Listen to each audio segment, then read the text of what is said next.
Was using Monotonic Gold. And Monotonic Gold is basically, it increases the conductivity of your cells. You know, gold is one of the most potent semiconductors. It's very, very conductive. And by turning gold into nanoparticles, and the body can use gold to superconduct. And a lot of people use Monotonic Gold for their skin, to make their skin softer and prettier. I haven't got any, beauty effects from it. And the other thing that people use it for is it makes your mind sharper and better. And that I can attest to. My mind has been a lot sharper, and like the feeling that I get from supplementing the Monotonic Gold, you have like this really intense focus, but you're inside of your head. You're deep, deep inside of your head. It's a really intense focus. So like I'm not really focused on the outside. So it's kind of like it feels like I brought the outside all the way inside of my head. So when I'm at work, it's like, I don't want to be too weird, but it's kind of like I'm not in the job. The job is inside of me, and it's really hard to explain, but it's a positive experience. And here's my special way of using the Monotonic Gold. I use it in a special way to increase the absorption of the Monotonic Gold. Here's my way of using the Monotonic Gold.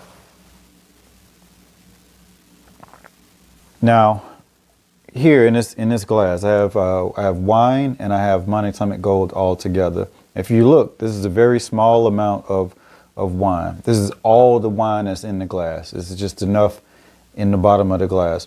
And what's also in the glass is Monotonic Gold. So it's Monotonic Gold and wine. So with the Monotonic Gold, I just take it out and I drop 2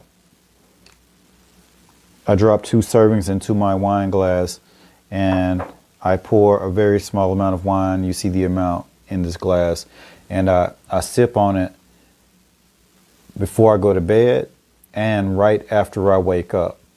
And the amount, again, is really important. The amount of wine that you use shouldn't be enough where it can alter your consciousness or make you get any type of buzz. It's really just enough to allow you to, it's just a vehicle for the Monotonic Gold.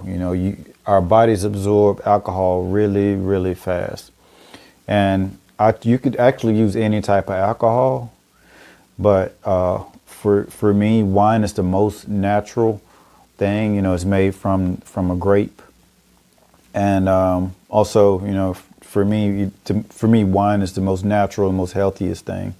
So that's why I use wine. And from my experiences, it works pretty well. And I use it when I wake up and right before I go to bed, or an hour before I go to bed.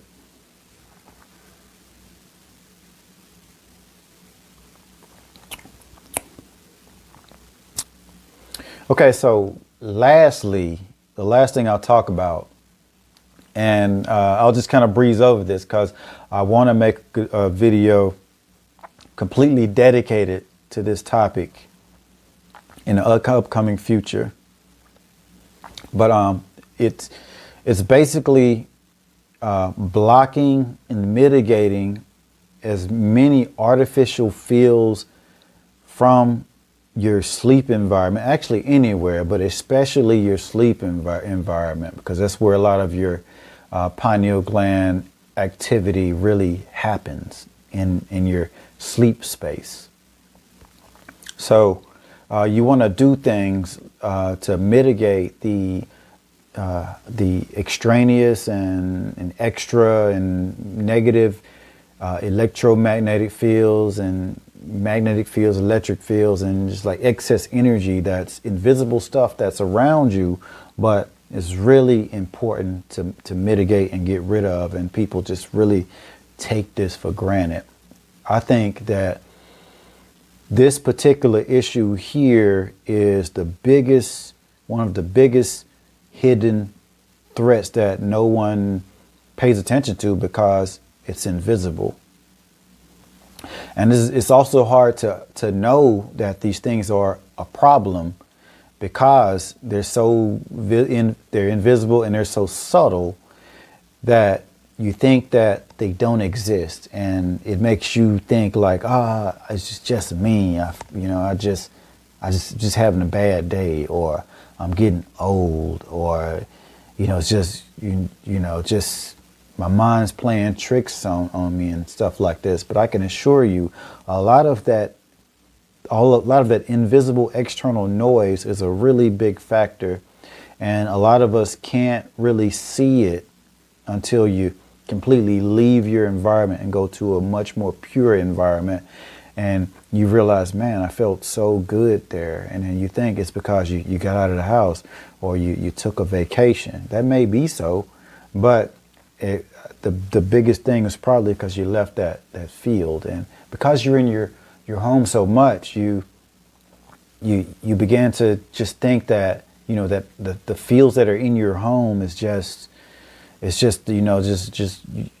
natural, normal, and you tend to block out everything else. And a lot of times to figure this stuff out, you have to take a extended stay somewhere else, and then come back home in order to see the field. And then even then, you'll probably just attribute like those changes to something else. For example, like I'm around different people, and even though that may be part of it, it's really important not to underestimate those invisible fields. Okay, and the type of let me get to the point. I'm digressing a little bit, but some basic things you can do, and I don't want to talk too much about it right now because I'm going to dedicate an entire upcoming video to it. Is you want to one thing you can do is dirty electricity filters, and this is basically a small plug that makes the electricity go more streamlined through the walls instead of choppy waves. It's more smaller waves, more streamlined. Bigger, choppier waves, the dirty electricity, it makes bigger, sloppier electromagnetic fields, and you're exposed to more of that.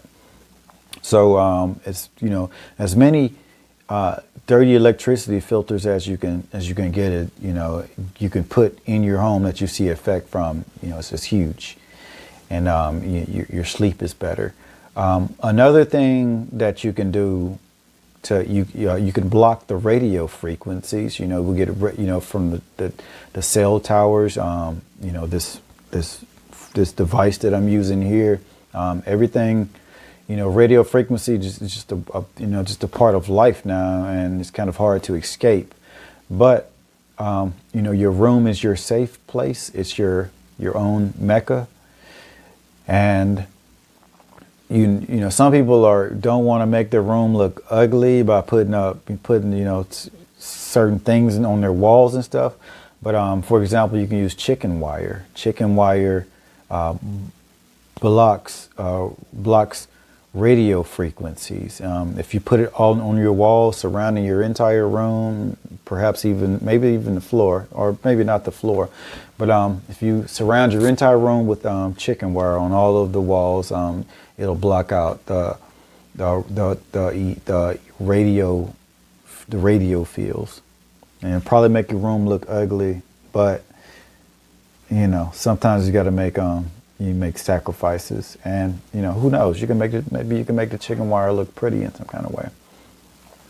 Another thing that you could possibly do is shielding paint. You can paint your room with electromagnetic field shielding paint. And I don't know how the whole spectrum of frequencies that blocks out. You can read the label of the paint to find out. The biggest EMF, the worst EMF offender is the extreme low frequency EMFs, and that's what you get from appliances and appliances, refrigerators, any type of small appliance. Those are the worst for the body because they compete more. They compete the easiest with the way your body's electromagnetic fields. Double check me on that. But anyway, extreme low frequencies are the worst ones. But the details, double check me on those details. And another thing you can do is with your bed, you can use electromagnetic. You can use electromagnetic field blocking bedspread, or even if you're creative, make your own bedspread that blocks electromagnetic field. You have to buy a special material to do so, but it would be well worth it. And yeah, those are just some basic things you can do. And I'm going to make a video again in the future about mitigating and blocking off bad energy and electromagnetic fields. And I'm going to share with you some of my own accessories and tools that I use, and explain and share with you how well they work for me. But don't underestimate this. This is really huge, and it's a lot more things in regards to blocking and understanding how electromagnetic fields work. You really want to take the time and invest educating yourself about how bad some of these things are, and ways to mitigate. You really want to learn about this. This is not something that you want to blow off. It's really important, and especially now in this coming ages, technology is just really expanding. Like outside of your door, you think things are just popping up every day without you even knowing, and it's affecting you, and you don't even realize that it's going on, or it's even a thing. Okay, so that's my video on detoxifying the pineal gland, and by no means is this an exhaustive, comprehensive list. It's just a couple of things that I did, and I just want to share them with you. If you have some ideas or some things that you do, feel free to share it with me in the comment section box. And thank you so much for watching my video. I hope this was informative for you. I hope you enjoyed my video. I love you, and you have a beautiful time of day wherever you are. Thank you so much. Until next time. Bye.